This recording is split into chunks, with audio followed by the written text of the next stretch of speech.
성도 여러분 안녕하십니까? 제3기 오과를 함께하게 된 저는 오클라호마 교회를 섬기고 있는 전상훈입니다. 성령께서 이 한 주간의 시간 동안 우리와 함께 하시기를 간절히 바라겠습니다. 거룩하신 아버지 하나님, 우리의 삶 가운데 오셔서 주의 선한 뜻이 무엇인지, 우리의 삶을 통하여 이루고자 하시는 것이 무엇인지를 깨닫게 하여 주시옵소서. 우리가 죄 가운데 살아가지만 하늘을 바라보고 주의 선한 계획 가운데 거하기를 원하오니 주님, 우리의 생애 가운데 함께 하셔서 아버지와 동행할 수 있도록 인도하여 주시옵소서. 우리 주님께서 이 땅에서 걸어가신 길들을 살피기를 원합니다. 그 가운데 주의 아름다우심을 발견하게 하여 주시옵소서.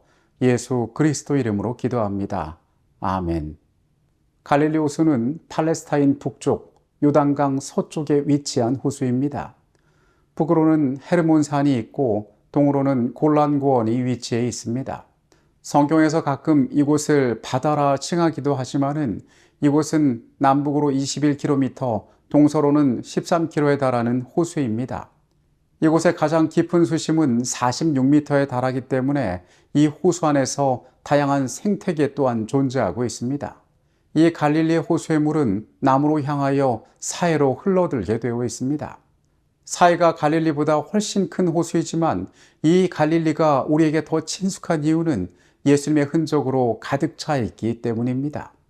공생애를 시작하시기 이전 예수께서 성장하신 나사렛은 이 지역이었습니다.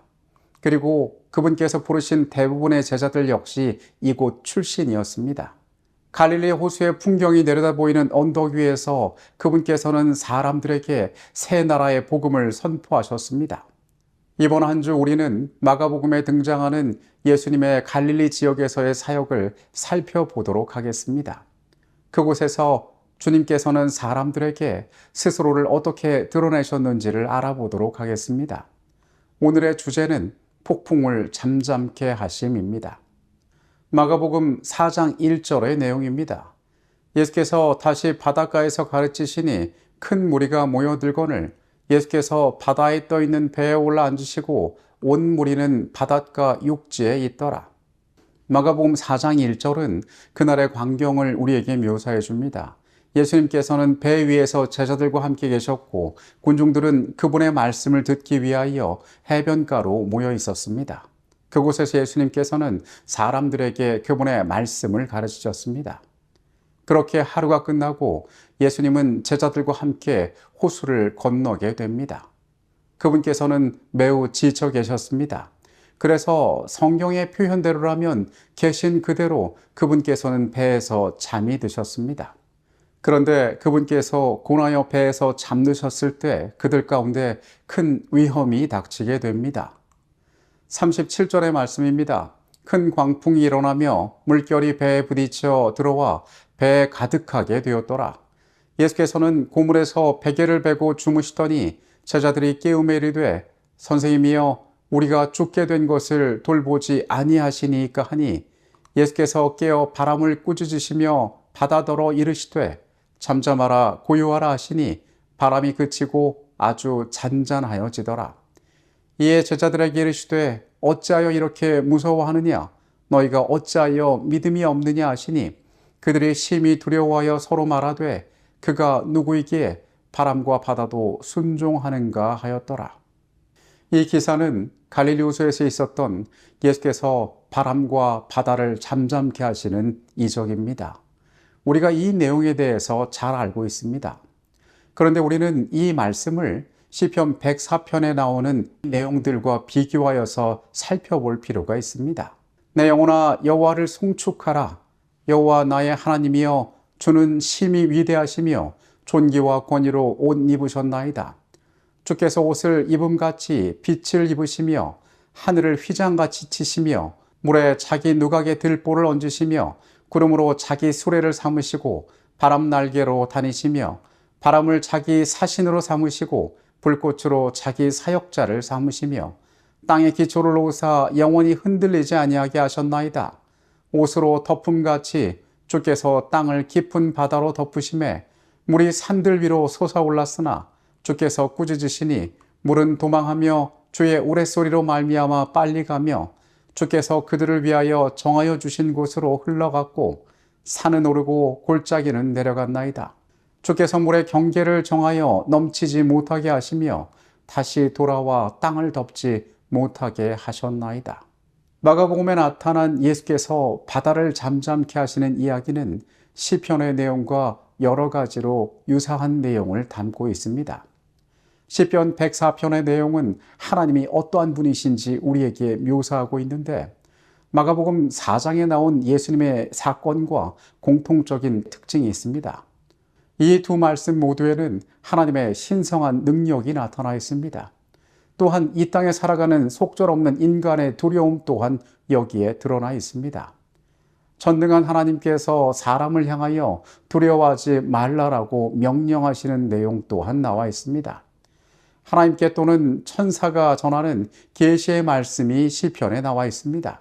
그리고 거기에 대한 인간의 반응 또한 나와 있습니다. 마가복음 4장의 이야기는 여러 가지 면에서 이 시편의 내용과 대단히 유사합니다. 폭풍을 잠잠케 하신 것은 하나님의 능력을 나타내는 것이고 제자들은 이 자연 앞에서 두려움에 떨고 있습니다. 예수님은 그들을 향하여 어찌하여 이렇게 무서워하느냐라고 물으십니다. 두려워하지 말라는 하나님의 음성이 여기에 나오고 있습니다. 그런데 이 마가복음 4장에는 시편에 나와 있는 요소 가운데 빠져 있는 것이 있습니다.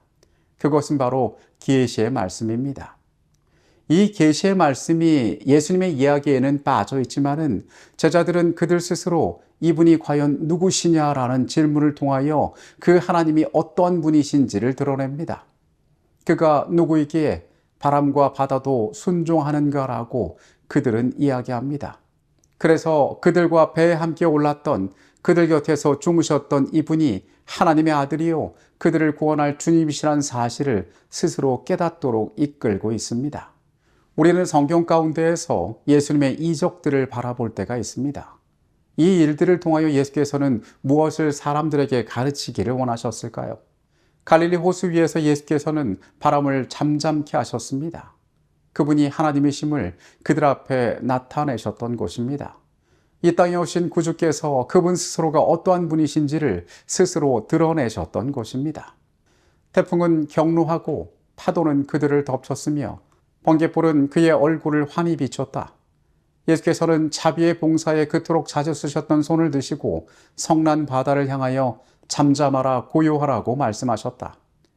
폭풍은 그치고 큰 파도는 잔잔하게 가라앉았다. 구름이 걷히고 별들은 반짝거렸다. 배는 고요한 바다 위에 떴다. 그때 예수께서는 제자들을 돌아보시면서 슬프신 듯 이렇게 물으셨다. 어찌하여 이렇게 무서워하느냐? 너희가 어찌 믿음이 없느냐? 여러분, 우리의 삶의 시간 동안 우리는 얼마나 많이 인간적인 연약함에 절망할 때가 있습니까? 바로 곁에 우리 구주께서 우리와 함께 하신다는 사실을 잊어버린 채 말입니다. 흔들리는 배 위에서 몰아치는 폭풍 가운데 평온하신 그분께서는 두려워하지 말라라고 그분의 제자들에게 말씀하셨습니다. 예수께서 우리와 함께 하신다는 사실은 우리가 이전에 가지지 못한 소망을 갖게 되었음을 이야기하고 있습니다. 호수의 밤의 이야기는 우리에게 그러한 교훈들을 전해주고 있습니다. 아버지 하나님, 이 땅에 오셔서 우리의 곁에 계셔서 우리와 함께 하셨던 그리스도께서 어떠한 분인지 말씀 가운데 찾아 발견하게 하여 주시옵소서. 바다를 향하여 잠잠하라 명하실 때에 그 바다가 주님의 말씀에 순종하였음을 우리가 봅니다. 두려워하는 제자들을 향하여 두려워 말라 말씀하신 주의 음성을 우리가 기억하게 하여 주시옵소서. 이 사람이 누구이기에 바람과 바다도 순종하냐라고 이야기했던 그들의 고백을 통하여 하나님이 어떠한 분이신지를 우리가 깨닫게 하여 주시옵소서. 이 시간에 함께 하셨음에 감사드립니다. 이 하루의 생애에도 주님 우리와 함께 하여 주시옵소서. 예수 그리스도 이름으로 기도합니다. 아멘.